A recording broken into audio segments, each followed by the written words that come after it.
Sick. Anyways, there we go. Welcome to the first stream of the channel. My name is Jason, my channel name is Kunmago. Welcome to the first. I know nobody's watching this live. It just started. I haven't told anybody about this yet, but yeah, no, this is something I've been wanting to do for a while to, get around to actually playing some of my Steam libraries. Some water, some milk, so water, and yeah, have a fun time. So, without further ado, hold on, let me just double check.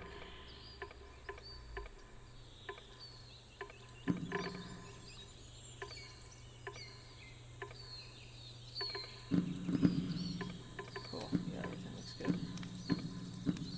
And yeah, here we go.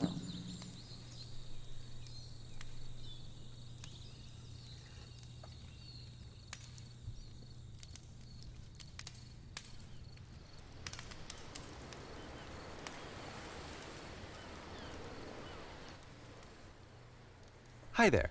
Thank you very much for playing The Beginner's Guide. My name is Davey Reedon. I wrote The Stanley Parable, and while that game tells a pretty absurd story, today I'm going to tell you about a series of events that happened between 2008 and 2011. We're going to look at the games made by a friend of mine named Coda. Now, these games mean a lot to me. I met Coda in early 2009 at a time when I was really struggling with some personal stuff, and his work pointed me in a very powerful direction. I found it to be a good reference point for the kinds of creative works that I wanted to make. So just to start you off, this is, I think, the first game he ever made. It's a level for Counter-Strike. You can walk around here, by the way. And mostly it's just Coda learning the basics of building a 3D environment. But what I like is that even though he starts from the simple aesthetic of a desert town, he then scatters these colorful abstract blobs and impossible floating crates around the level. And of course, it destroys the illusion that this actually is a desert town, and instead this level becomes a kind of calling card from its creator. It's like a reminder that this video game was constructed by a real person. And it kind of makes you wonder, what was going through his head as he was building this? This is what I like about all of Coda's games. I mean, not that they're all fascinating as games, but that they are all going to give us access to their creator. I want us to see past the games themselves. I want to get to know who this human being really is. And that's exactly what we're going to do here. So, it's 2008, Coda starts making these games, and he never releases any of them. He doesn't put them onto the internet, he just makes them and then immediately abandons them, and they sit on his computer forever. And I think he really understood this image of himself as a recluse. At one point, he jokingly renamed his computer's recycling bin to Important Games Folder. So, this was just how he worked. He tended to crank them out one after the other without even really pausing to try to understand what he had just made, until suddenly one day, he just stopped. In 2011, that was it. He made his last game, and then he hasn't made another one since. And that's why I've taken this opportunity to gather all of his work together, is because I find his games powerful and interesting, and I'd like this collection to reach him, to maybe encourage him to start creating again. And if the people like you who play this also happen to find his work interesting, then I'm sure it'll just send that much stronger of a message of encouragement to Coda. So thanks for joining me on this. If you have a particular interpretation that I haven't mentioned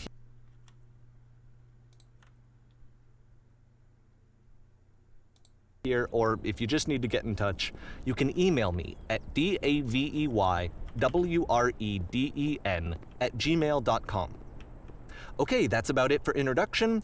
Let's take a look at Coda's first proper game. As each game is loading, I'll show you the date that it was completed. This first one was made in November 2008.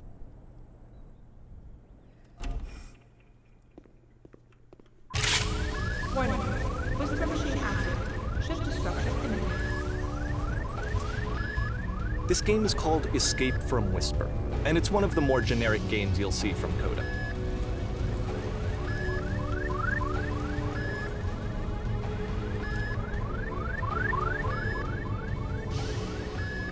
you can click to fire the gun. Security hull breached. Hostile alien life form inbound. It kinda looks like this game was abandoned mid-development. For instance, you have this gun, which you'd think would indicate that there are supposed to be monsters or enemies somewhere, but then clearly there are no enemies anywhere. You can't even reload the gun when you run out of bullets. But ultimately we don't really know. Maybe Coda thought that actually it was complete the way that it is. And I think that we should talk about his games for what they are, rather than for what they're not. Enemy force neutralized. Begin ship evacuation.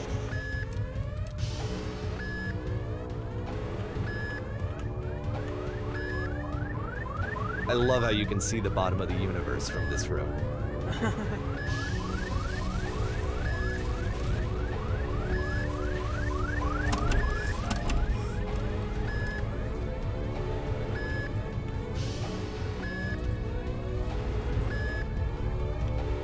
Apparently, this space station has a labyrinth on it. Sure, I don't know. There's really no reason for it that I've ever been able to discern, so in the interest of time, I'm just gonna skip you on past it. Okay, this is the part that's interesting. The game has this narrative about the Whisper Machine and how it has to be turned off, and then you get to the engine room.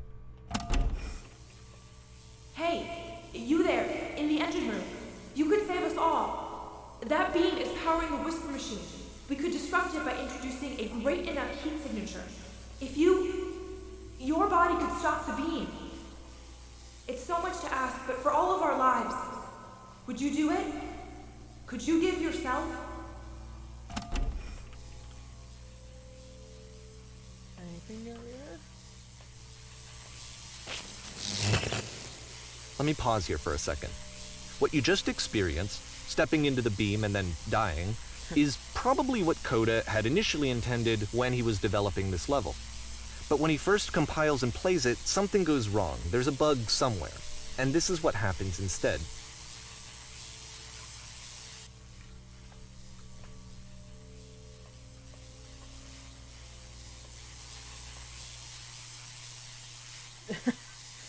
Oh.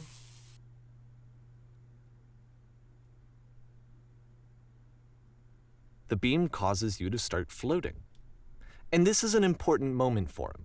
Because yes, this is technically a glitch, but Coda identifies something human about it, like how small it makes you feel in the face of this larger chaotic system. Or this floating could be the afterlife, a peaceful place, juxtaposed against all of the hysteria that you've just had to traverse. I don't even know. I have no idea what he was thinking, but what's clear is that after making this, something lodges itself in his brain. He wants to do more of these really weird and experimental designs. So he stops work on this and moves on to a stream of tiny little games that go in all sorts of directions. Let's go ahead and take a look at the first game he made after leaving this one behind. Okay. Still November 2008. Oh, I can't move. Oh, there we go. Yep, in this game you can only walk backwards. Fuck?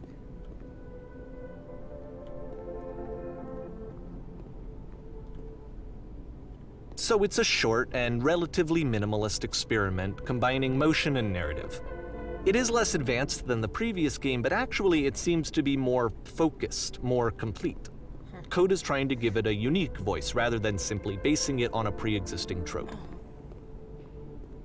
Keep going.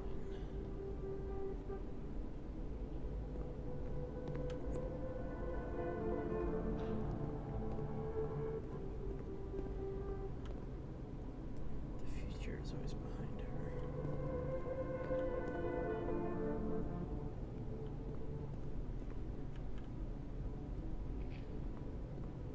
It's a short little thought, it says what it wants to say, and then it ends. Didn't need anything more than that. Which to me is why it works, because it gets out quick. Okay, next one. Still November.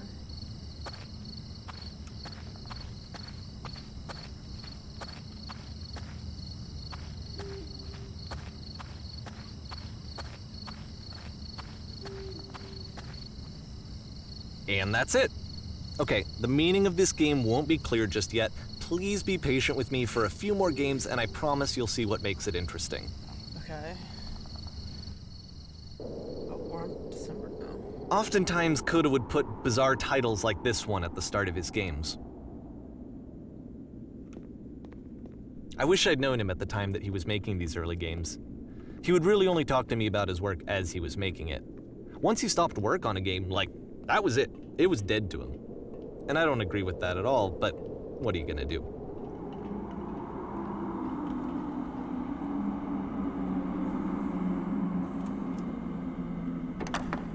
Once you've been slowed to an absolute crawl, the door at the top of the stairs opens. So why, if Coda's not showing these games to anyone, why bother opening the door at all? Well, to show you, I'm modifying the game here so that when you press enter, it'll bring you back up to full speed so you can enter the door for yourself.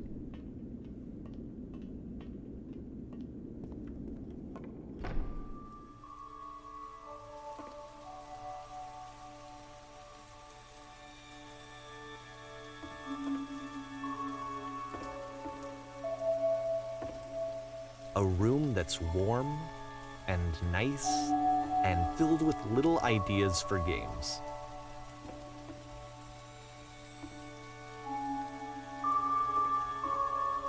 Coda would often tell me that he didn't mind if people thought of him as cold or distant.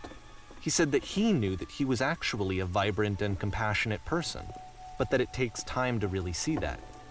It can be a very slow climb to get there.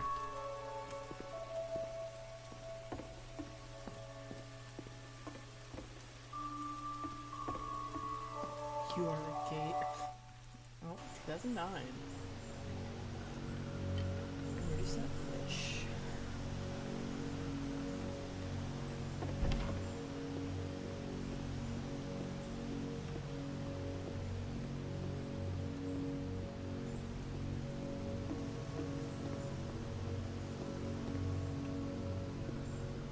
Well, this is new for Coda. It's an actual puzzle. Go ahead and see if you can solve it.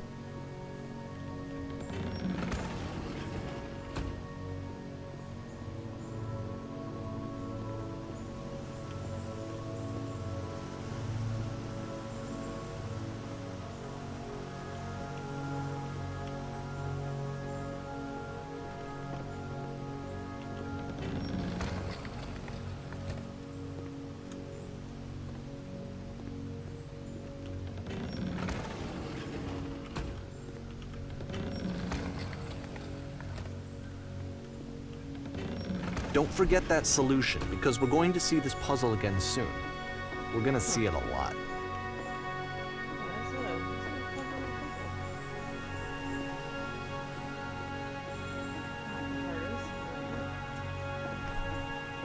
So that seems to be it, right? You walk down a corridor, you solve a puzzle, you get to the end. Simple enough. Alright, now I'm going to modify the game again so that when you press enter, it'll remove all of the walls from this room.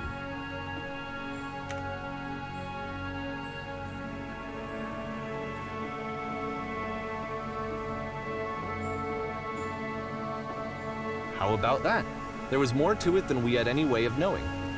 I actually find it funny that this game comes after the Stairs game, since they essentially convey the opposite idea. So, in the Stairs game, a dull exterior concealed a rich interior. And then, in this level, a dull interior hides this fantastic outer world. Either way, I think that the point is the same, is that most of the time you don't get to know what you're missing, or even that you're missing anything. That's not your role as a player. So if your role here is not to understand, then what is it?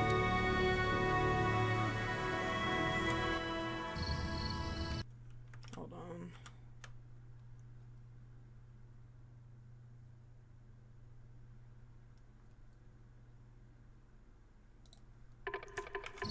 Okay. So we're back here. Doing this again.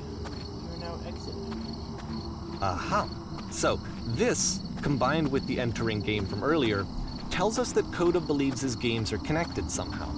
It could even be that the Stairs game and the puzzle game are literally connected in between this and the entering game. there's a bigger picture that all of his games are meant to play a role in, some larger meaning that we won't be able to grasp until we've seen all of them. And once we have, we can step back and start to understand what exactly that bigger picture is.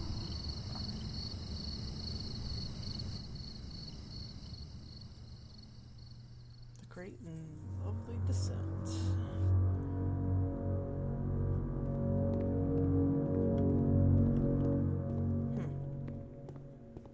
Let's talk about video game development for a second. Every video game runs on what's called an engine, which determines what the game can and cannot do. So in other words, the engine is a set of tools for game development.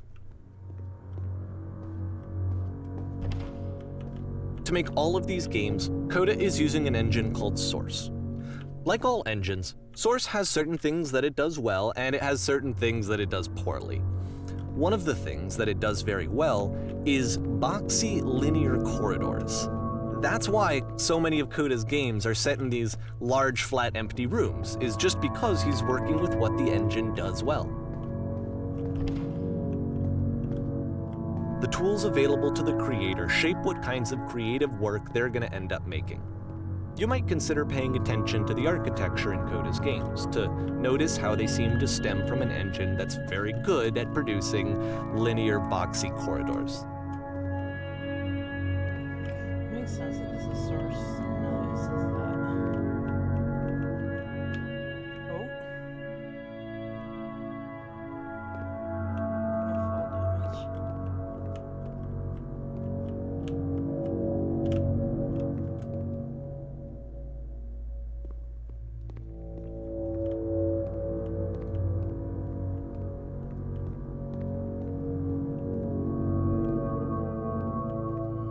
Huh. This is bizarre.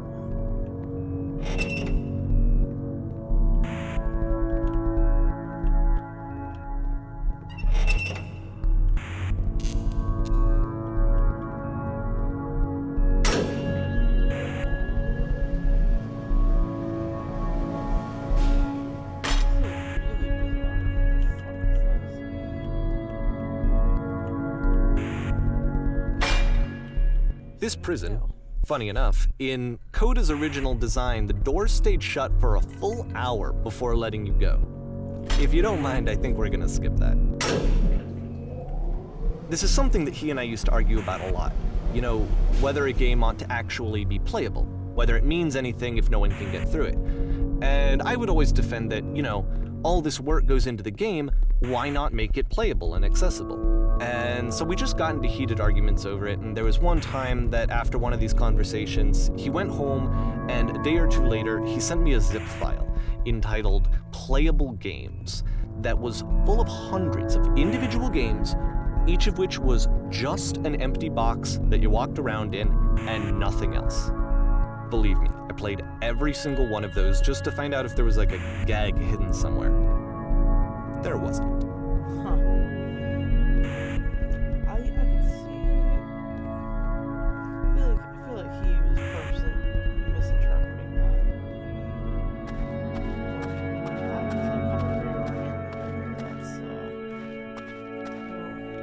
It's the puzzle again, with the exact same solution as the last time.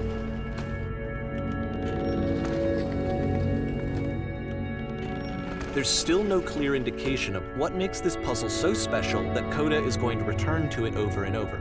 But I promise I'll share with you my interpretation very shortly.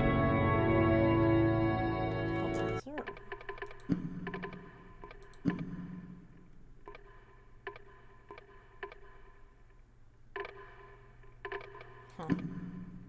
I can hope I can turn the music down and the narrator up a little bit.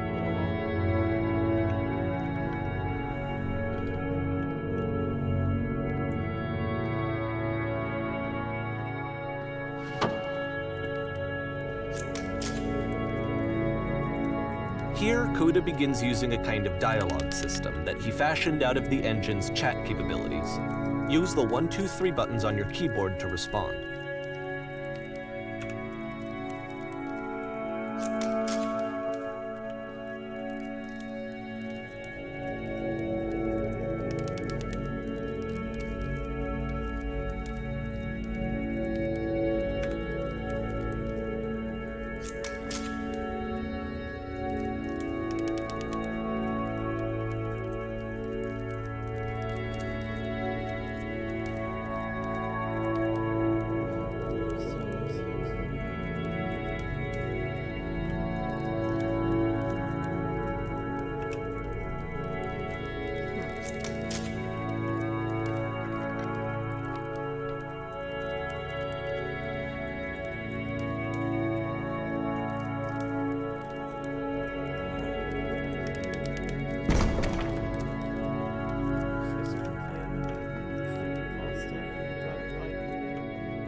and so we make one last descent down to the final floor of the level.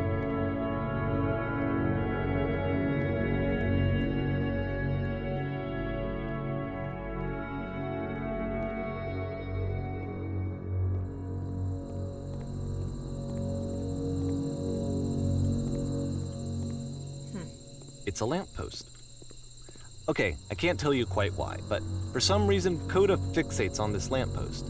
It's going to appear at the end of every single one of his games from here on out. Oh. I'll tell you what I think. I think that up to this point, he's been making really strange and abstract games with no clear purpose, and maybe you can only float around in that headspace for so long. Because now he wants something to hold on to. He wants a reference point. He wants the work to be leading to something. He wants a destination, which is what this lamppost is. It's a destination. We're gonna see it in the work as well. His games are just gonna become a lot more cohesive, a lot more fully developed, with more of a clear idea behind them. It's fucking weird. And as we go, that idea will get clearer and clearer and clearer.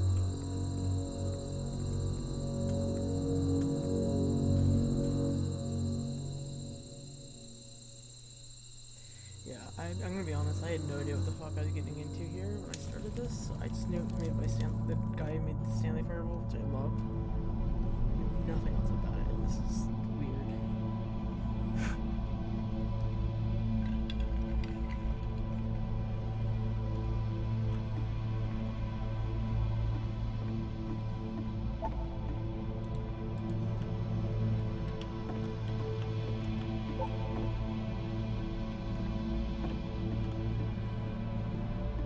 So first off, I'm sure you can deduce this, but this game is not connected to the internet.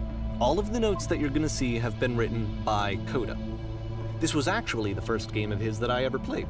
This was shortly after I met him at a weekend game jam in Sacramento, where I grew up. I saw him working on this very level, and it was just so different from anything that anyone else was doing. So right away I was like, I have to be friends with this person. In retrospect, I think I was probably a bit too pushy trying to get his attention. I was over-enthusiastic. But he was very gracious about it and very patient with me. And I cooled off eventually. Oh, feel free to skip over any of these notes if they're not doing anything for you. Nothing extra is going to happen if you read all of them. Either way, to me they convey a sense of loneliness. I see this person who's filled with thoughts and feelings and beliefs and has no way to express them except as scattered and unheard voices in a game that wasn't meant to be played.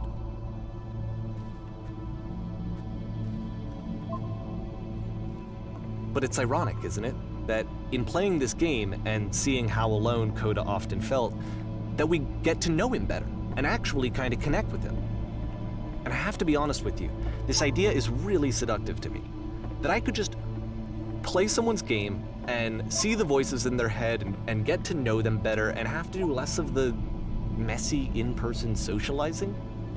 I could just get to know you through your work. I think this is why I always liked Coda's games so much, is because it felt like they let me have that connection. I felt as though he was inviting me personally into his world. And then I feel less lonely too.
At the end of this level, we're going to see the puzzle again. And here, I'll tell you what I think the puzzle means. Each of these games represents an idea that was on Coda's mind at the time that he was making it. And the puzzle is a way of closing the door on a previous chapter of his life before moving on to the next one. In each of his games, after exploring a theme that, he might find difficult, Coda can then place this puzzle that he knows has a reliable solution, he understands exactly how it works, and so it gives him a simple mechanism for moving on. And because there's this dark area between the doors, a space between spaces, before you move on, you get to pause. Just for a moment, a few seconds to reflect on and let go of the events that led you here. To step back and connect the pieces together. To grasp at that elusive bigger picture.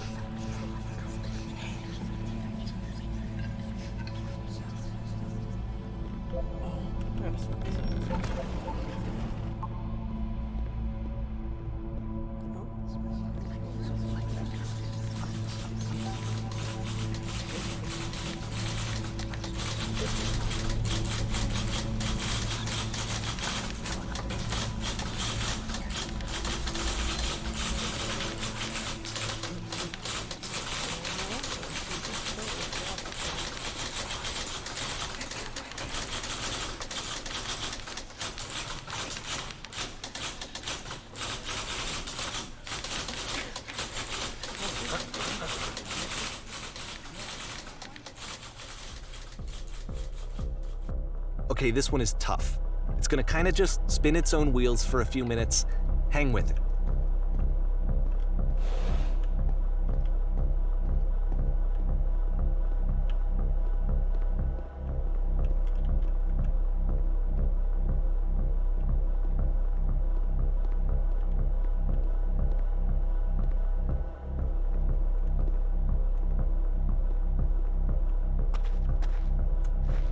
See, this is it, the whole game, and there's nothing that's particularly interesting about it. You just walk to the end of a hallway.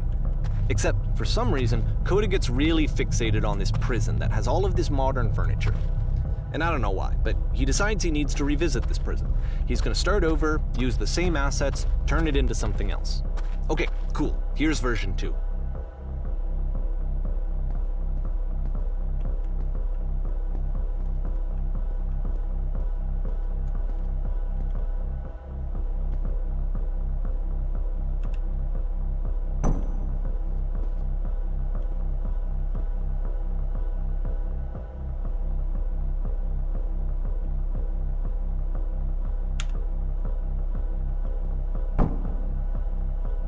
Listening to me.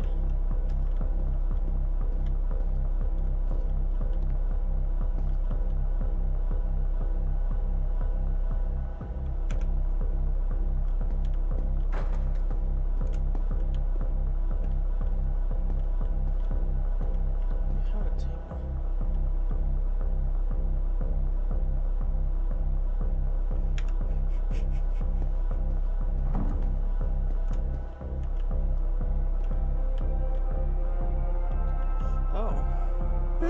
There's a bit more to this one, but still, it's not really communicating anything. It's kind of just weird for weirdness' sake. It's like the law random weird games. So okay, he throws it out and starts over.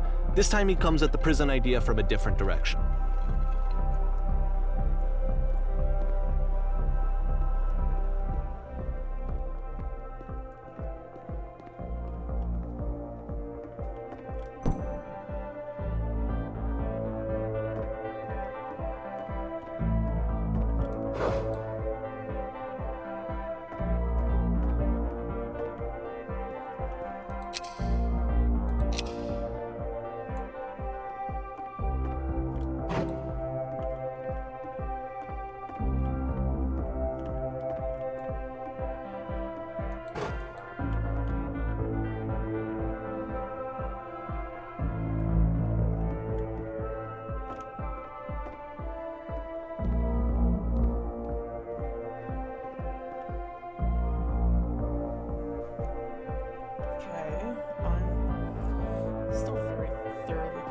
And of course, now the table is gone and you can't begin the chain of events to escape.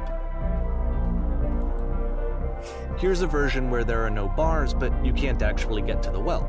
And then a version where the inside of the prison is the outside and the outside is the inside. Let me just blink you real quick through a few more of these. I mean, he really unloaded on this prison idea. There's nearly a dozen of them. Personally, I think it's awful to watch this, to see a person basically unraveling through their work. And for what? Like, at what point do you just go, maybe there are game ideas other than this prison that I could be working on? But Coda doesn't have that voice telling you to stop, that particular mechanism of defense against yourself.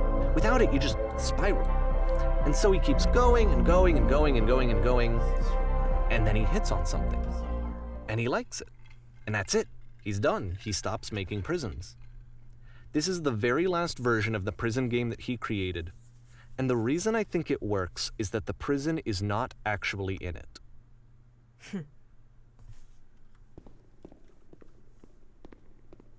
I see the lamppost.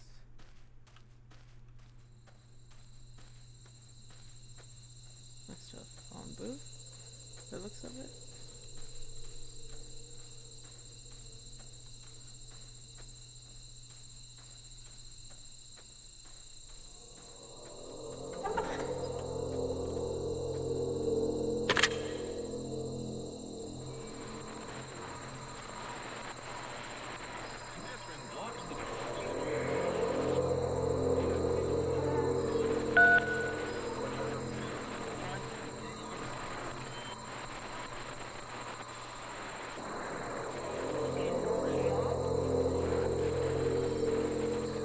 It's a conversation. And so this is what Coda wants, is to be able to talk to someone, to share what's on his mind, and to get some good advice from someone who knows. But the irony is that even in this scenario, you're still talking to yourself. You know, all of these games so far are Coda talking to himself.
I can see why he considers this a fitting conclusion to the prison games. After all of the obsession and frustration, just to be told by someone you can trust that things are going to be okay. Wouldn't that be nice?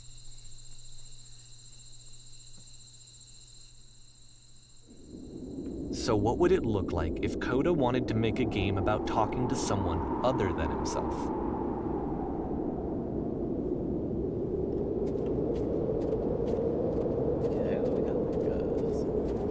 To me, this environment is meant to represent Coda's puzzle, with the two doors on either side and a dark transitional space between.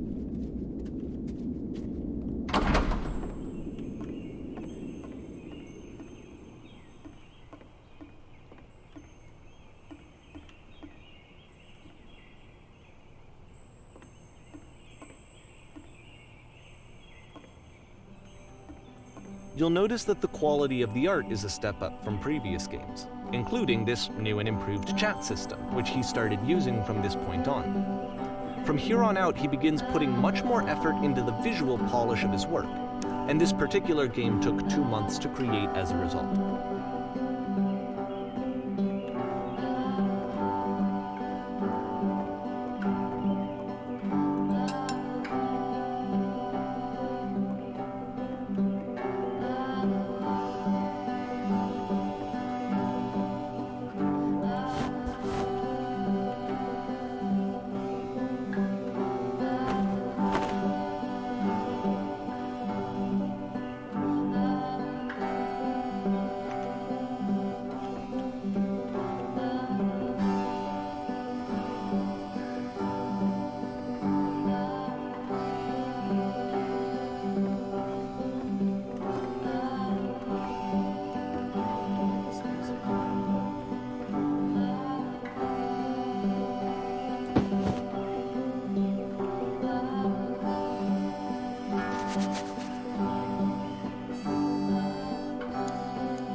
After the intense set of prison games, this house cleaning level almost feels like cleansing.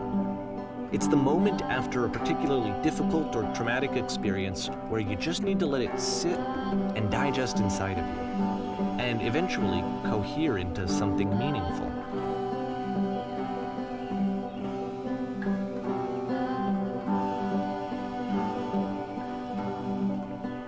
I know that Coda really liked this game. Of all of his work, actually, this was the only one that he called me up to ask me to come over and look at it. This was during a period of a few months where he was like grossly happy all the time, just walked around with a constant smile on his face.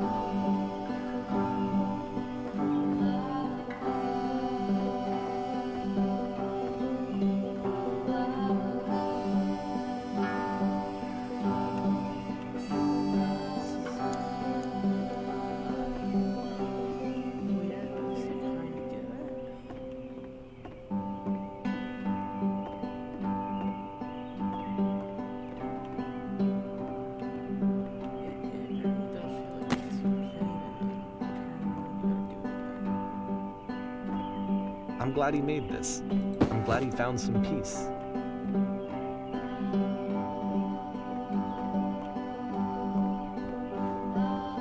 But, of course, it can't last. The music stops, your companion is gone, it's time to leave. The door at the top of the hill is now open as well. Again, you can't stay in the dark space for too long. You just can't. You have to keep moving. It's how you stay alive.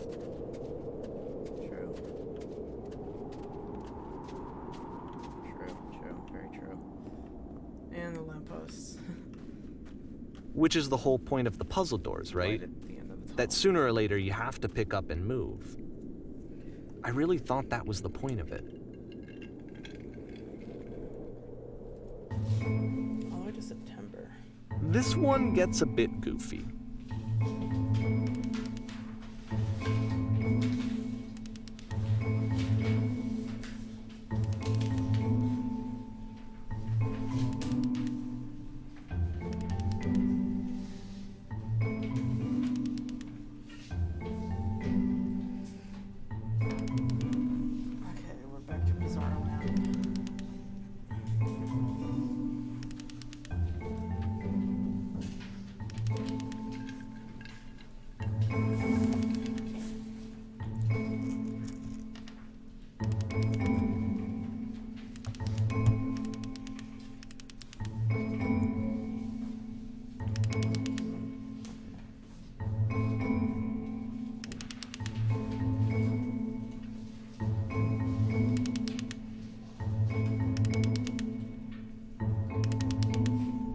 About halfway through the game, the perspective shifts.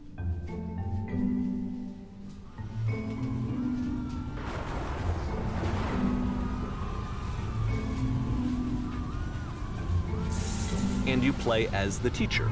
And suddenly, you discover that your teacher is just as bigoted and afraid as you are. Oh, and also you can move around the classroom now.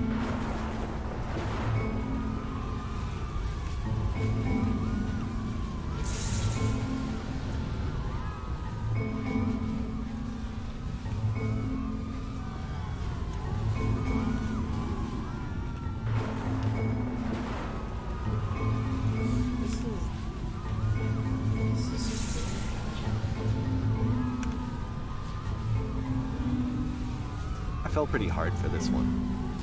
I feel like it's one of the most relatable experiences that you can have.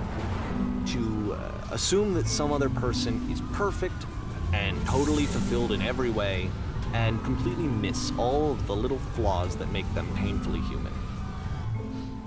I think about this game a lot these days. I don't think I really got that one. Okay. Oh, I recognize these assets. This one took a lot longer than all the others for Coda to make. It was 4 months between this and the last one. That's twice as long as it took him to make any other game before this, and it's not like it's particularly complex, so I remember I found that a little strange at the time.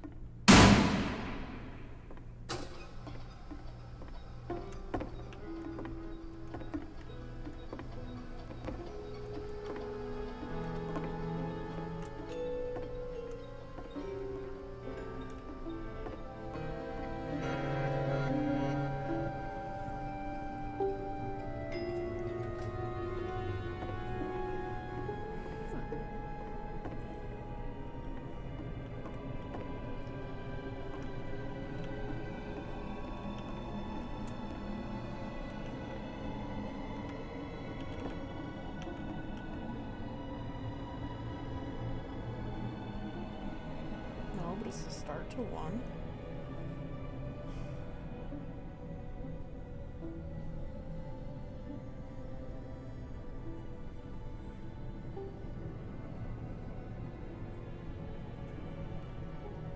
None of these are gonna be right.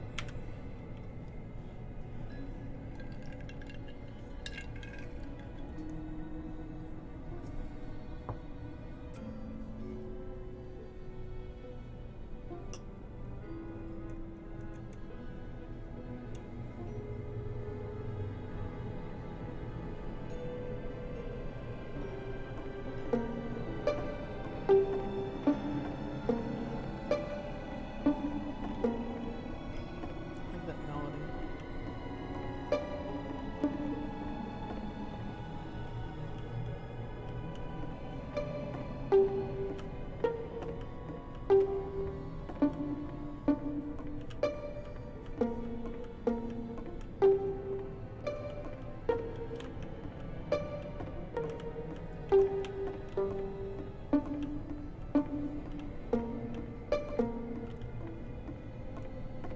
Oh, well, there's our lamppost.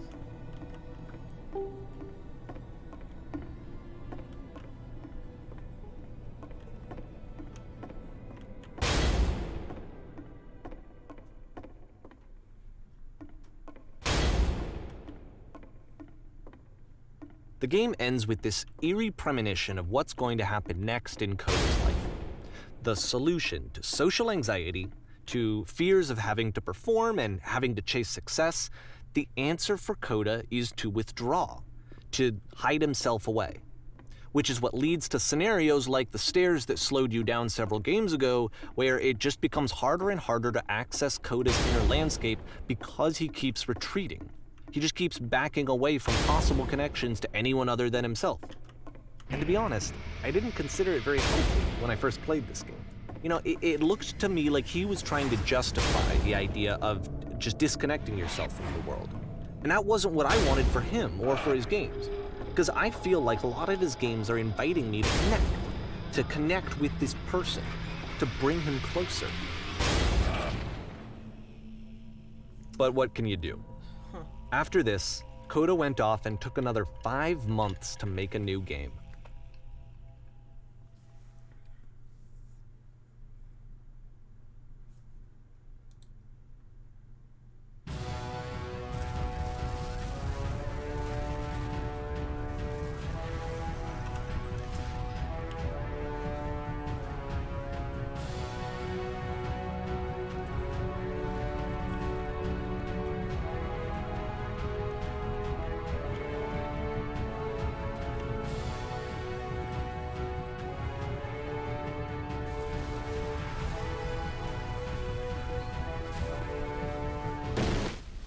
door.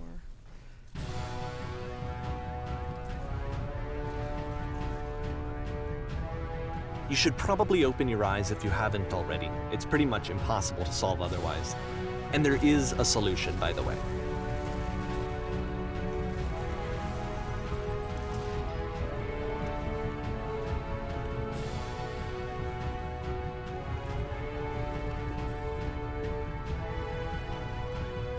What's the whisper?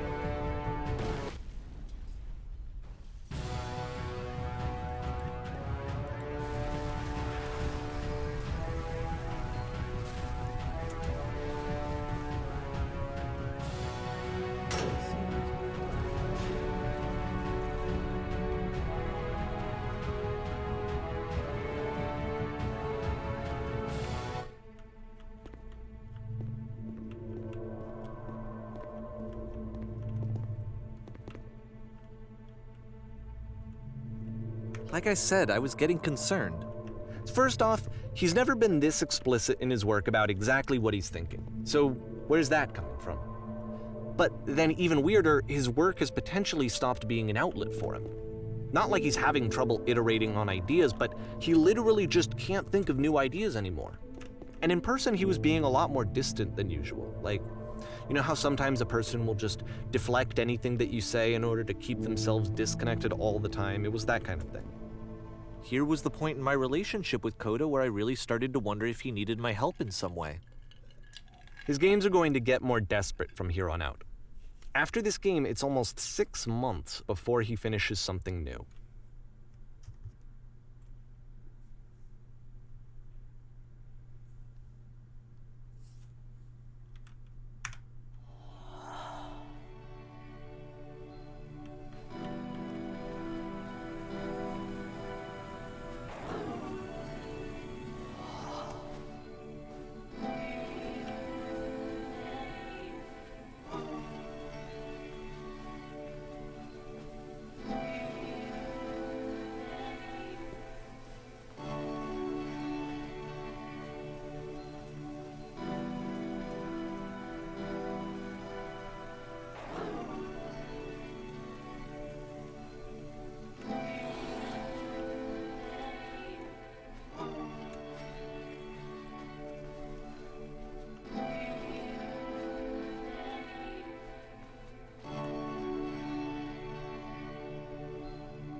If the last game featured Coda talking explicitly about his creative frustrations, this one turns it up to 11. Now, put yourself in my shoes playing this. Here's a friend whose work is exhibiting signs of struggle, frustration, anxiety, depression, even. And yet, still, he keeps making games. He keeps throwing himself into the grinder even when he clearly doesn't have the energy for it anymore. Why? What is it for? Because from my perspective at the time, and just what I knew of him, this was a result of how isolated he was. He was in his own little bubble, just sitting at his computer all day, not really showing these games to anyone, not releasing them onto the internet, and so he didn't have anyone outside of himself to connect with. He had no outlet to ground himself on.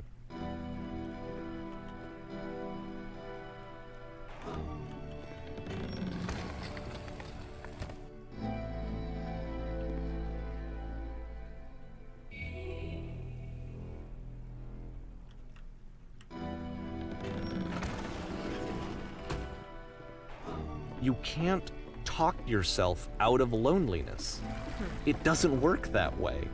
You can't be the one writing both the questions and the answers. Then there's no movement. Then there's no circulation. If all of your anxieties are being channeled into your work, then if the work ever fails, you have no backup and you're just going to crash.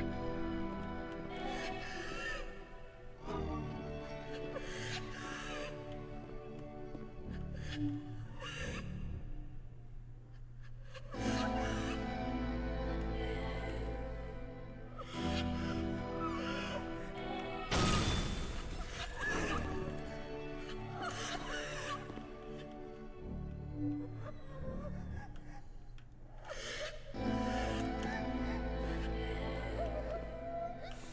don't like the crying in the background either.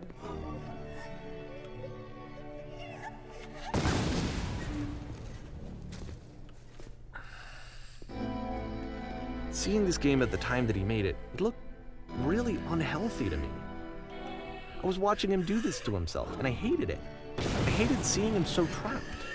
It's like, video games are not worth this amount of suffering.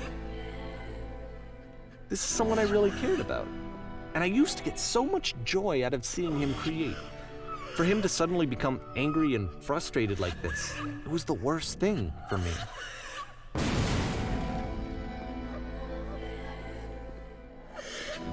I don't know. This is what I felt at the time. I don't know how else to explain it. I wanted it to stop more than anything. I had never felt so rotten. I needed more than I had ever needed anything for this to stop. But it didn't stop. After finishing this one, Coda takes another 7 months and comes up with a new game.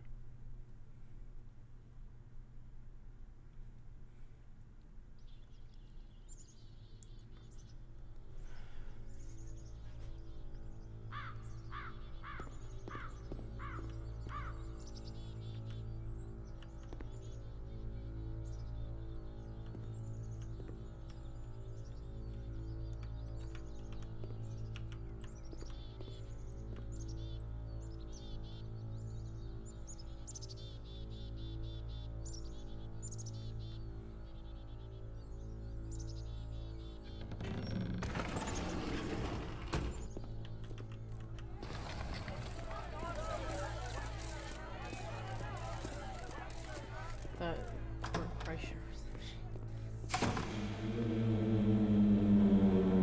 And of course, it's the machine.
Bizarre.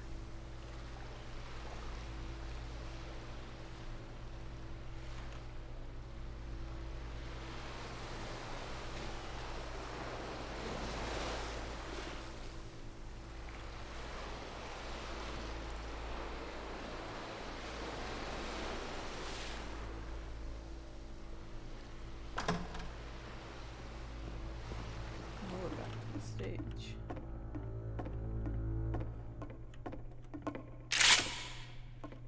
Oh, and the gun from Whisper.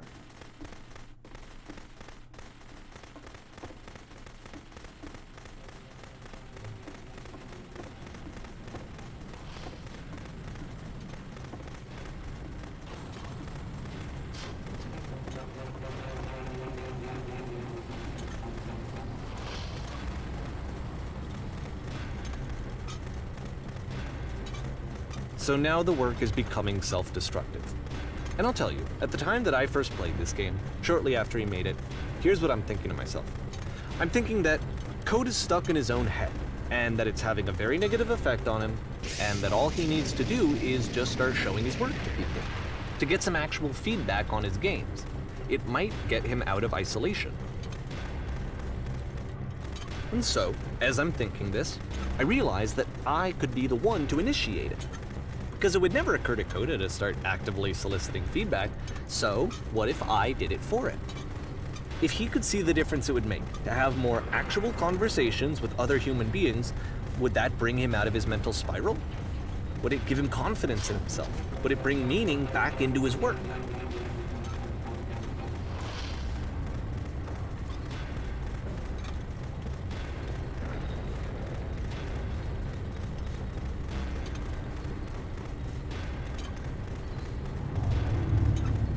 So I started showing Coda's work to people.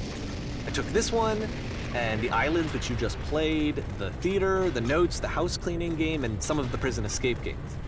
I brought them to people that I knew and trusted. I asked their opinions. And the great part is that they really loved his games. You know, the point of it all was just to give him some external reference point, but they genuinely loved his work. There was nothing for him to be afraid of.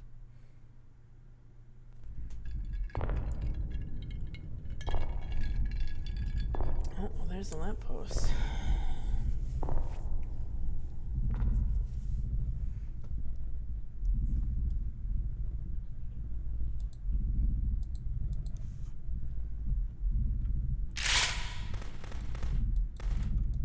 Can you see why I felt like this was the right thing to do?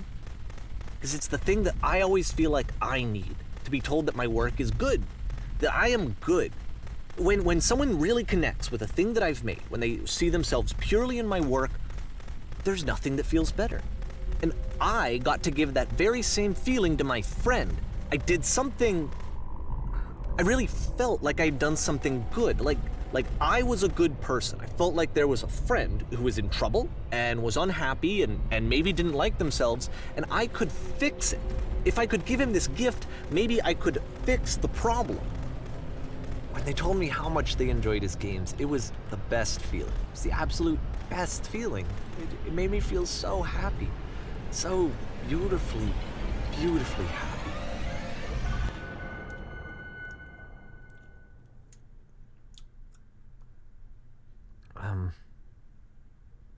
So anyway, Coda finishes this game, and then really he just kind of takes off for a while.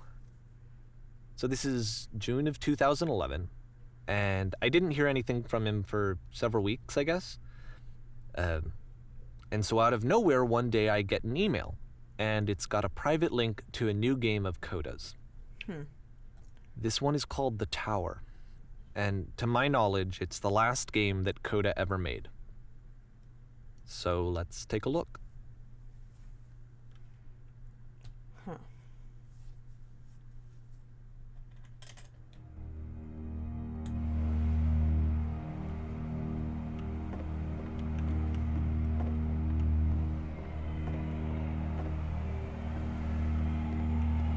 And this is where I have trouble saying anything meaningful about Coda's work. Because more than anything else, the tower just feels distant. It feels like it's trying to distance itself from the world. It's a very cold game.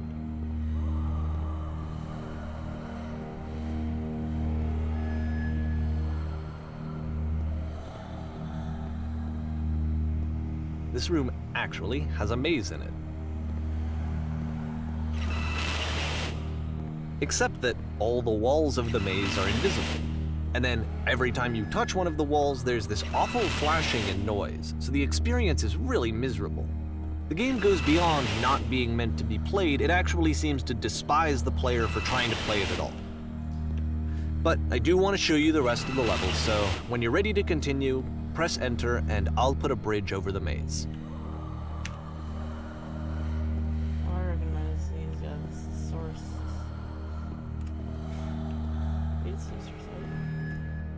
I know you said that Cody was working with source, but I don't know if this game itself is source or not. And to be fair, it's not like this is the first game that's needed some modification to be playable. Like the house cleaning game. You know, that one used to actually loop the cleaning chores and you just cleaned a house forever. I had to cut it off so that you could exit the house and the game would actually end. But that game had an idea that it was actually trying to communicate. What's the deeper idea behind the invisible maze? The only way past this challenge is to randomly guess the 6-digit code. Like the invisible maze, it's frustrating to me, because it's the opposite of everything else that Coda has made. It doesn't encourage thought or engagement. It doesn't ask anything of me, except a lot of my time. If I could have reached him during this time, then maybe I could have asked him, but I couldn't. I still don't really understand why this is here. I'll put the code on the ground for you here, though, so that we can move on.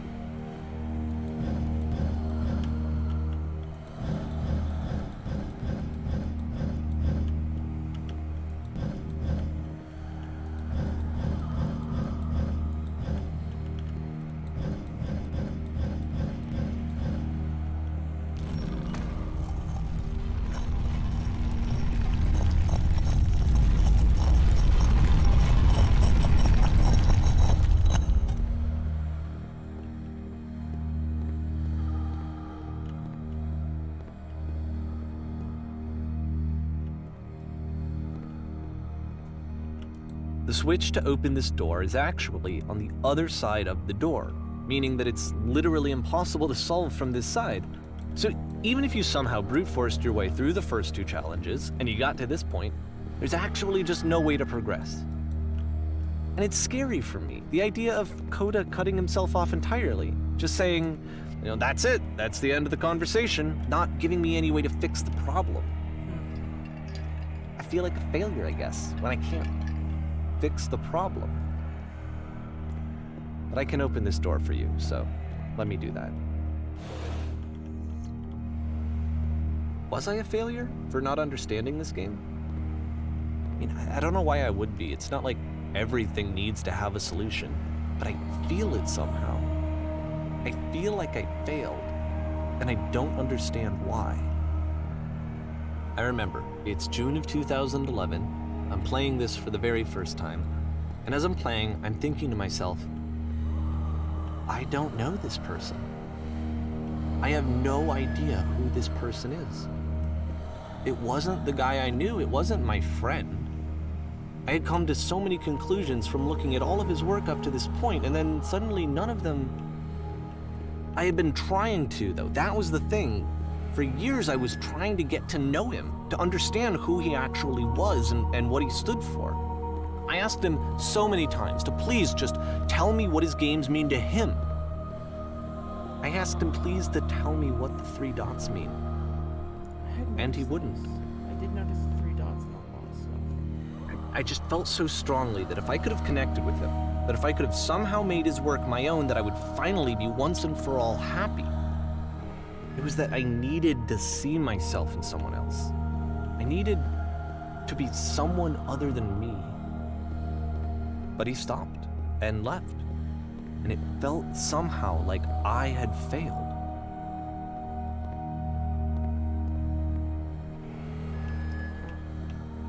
Where did I screw up?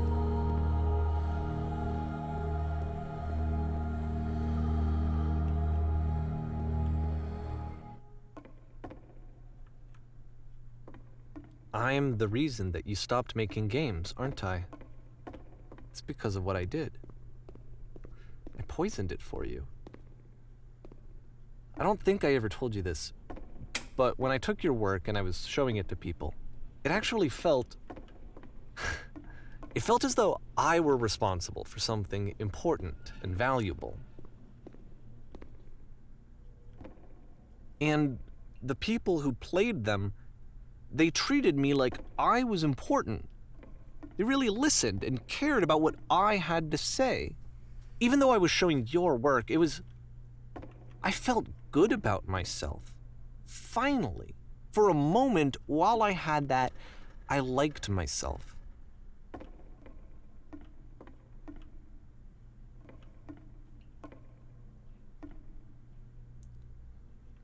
What? I am confused. And then you stopped, and I didn't have anything left to show people. I just had to be with myself. And as soon as that happened, there was no feeling at all. Nothing. Less than nothing. What does that mean?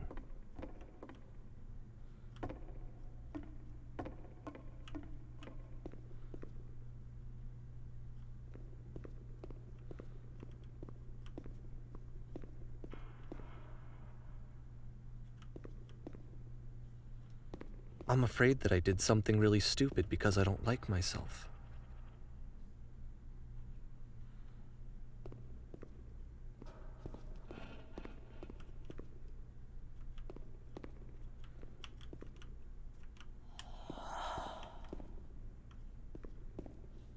That's why I'm releasing this collection of your work, is because I haven't been able to find any other way to reach you. I've tried everything. And so a part of me has hope that if I put this compilation out into the world, and if I put my name on it, that maybe enough people will play it so that it'll find its way to you, so that I can tell you that I'm sorry. I know I screwed up. If I apologize to you truly and deeply, will you start making games again? That makes total sense. Please, I need to feel okay with myself again. And I always felt okay as long as I had your work to see myself in. I mean, is something wrong with me? Because I know that I did an awful thing, and I'm doing it again right now. Like, I'm showing people your work, but I can't stop myself from doing it. That's how badly I need to feel something again, like I'm an addict. There has to be something wrong with me. Can I apologize? What if I tell you I was wrong? Will that work? Will that fix it? I don't know. I don't think it will, but there's nothing else that I can do. Just tell me what you want. I'm sorry. I'm sorry. Please, start making games again. Please help me. Please give me some of whatever it is that makes you complete. I want whatever that wholeness is that you just summoned out of nothing and you put into your work. You were complete in some way that I never was. And I want to know I want to know how to be a good person. I want to know how not to hate myself. Please. I'm fading, and all I want is to know that I'm going to be okay.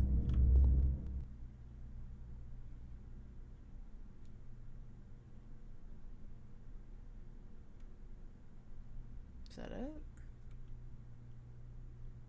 Epilogue.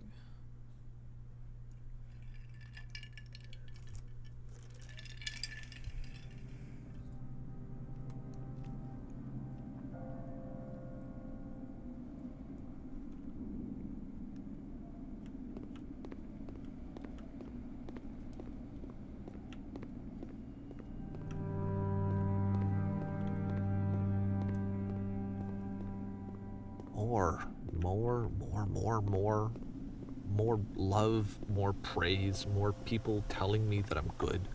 Always more. It's like a disease.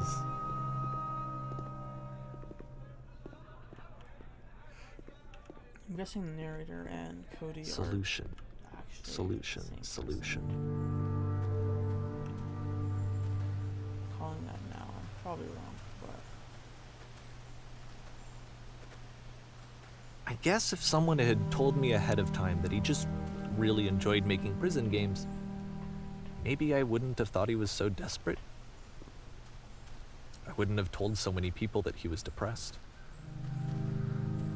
Maybe he just likes making prisons.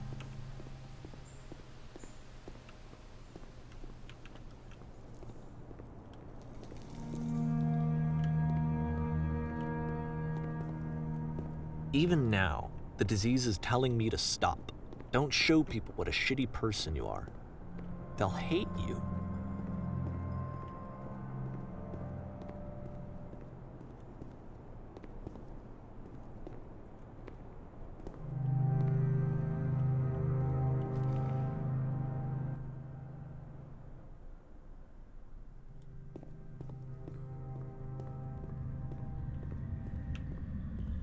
this is interesting.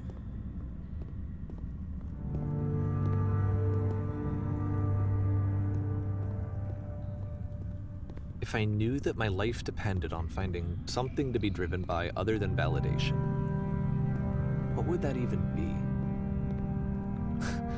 It's strange, but the thought of not being driven by external validation is unthinkable. Like, I actually cannot conceive of what that would be like. I can feel that too. Yeah, no, it's definitely validation is definitely nice, and it's What now? a great motivator. One of the few that truly affect me sometimes. I think I need to go. And I'm sorry, because I know that I said that I would be here and I would walk you through this, but I'm starting to feel like I have a lot of work to do. I have a lot that I need to make up for. And so I'm just gonna... Okay.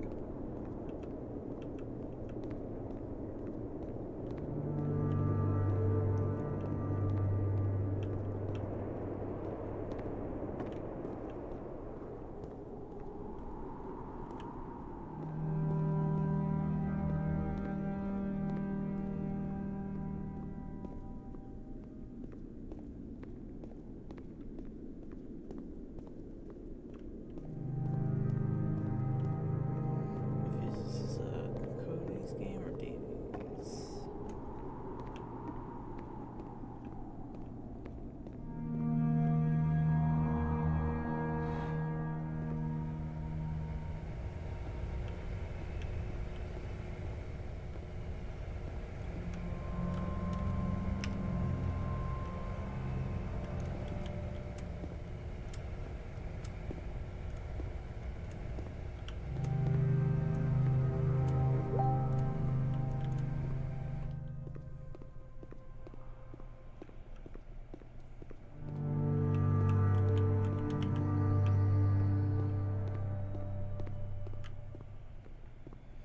Okay, at this point I'm just playing a walking sim. The fuck is this?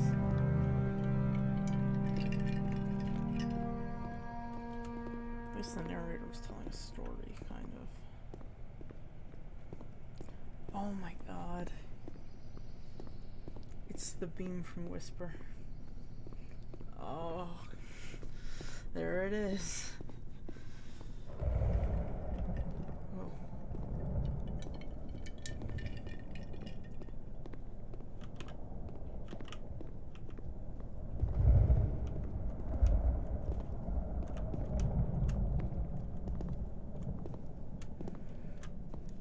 This is source, why can't I be jump?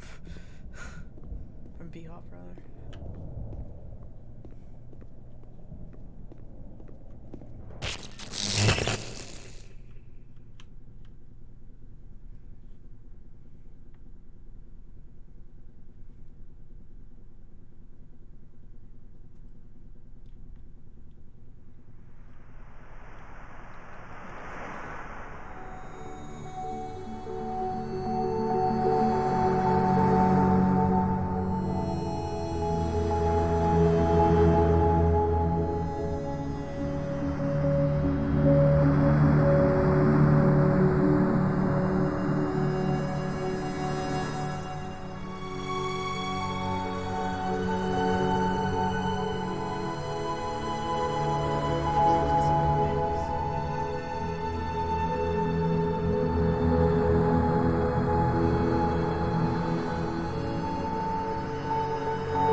that was the beginner's guide. I